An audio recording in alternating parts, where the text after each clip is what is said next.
অসম ৰাজ্যিক অভিলেখাগাৰত দৰ্শনাৰ্থীৰ কক্ষ নতুনকৈ মুকলি কৰা হৈছে সুধাকণ্ঠ ডক্টৰ ভূপেন হাজৰিকাৰ ফটো বিথিকা। মন্ত্ৰী ৰঞ্জিত কুমাৰ দাসে উদ্বোধন কৰে এই বিথিকাৰ। বিগত বছৰতো এই অভিলেখাগাৰত সংৰক্ষিত হৈ আহিছে বহু আপুৰুগীয়া তথ্য। ইতিমধ্যে ডিজিটেলাইজেশ্যন কৰা হৈছে বহু তথ্য।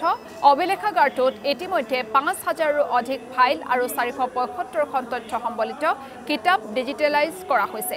চৰকাৰে ৫ বছৰৰ ভিতৰত অসমৰ বহু আপুৰুগীয়া তথ্য সংৰক্ষণৰ বাবে অসম ৰাজ্যিক অভিলেখাগাৰলৈ ৫ কোটি টকা আবণ্টন কৰিছে। ইয়াৰ উপৰিও অভিলেখাগাৰটোত অসমৰ ভিন্ন সময়ৰ ৫,০০০তকৈও অধিক মেপ সংৰক্ষণ কৰা হৈছে।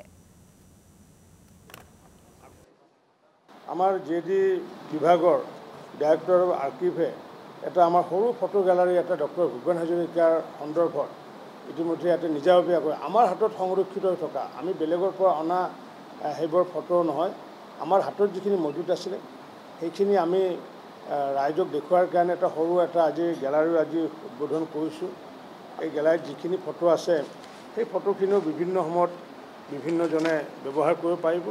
ইয়াত থকা ৰেকৰ্ডছ, ইয়াত থকা যিসমূহ নথি সেইসমূহ যদি আমি বিশ্লেষণ কৰোঁ নিশ্চিত ওপৰত বিভিন্ন ধৰণৰ আমি তথ্য আমি পাওঁ।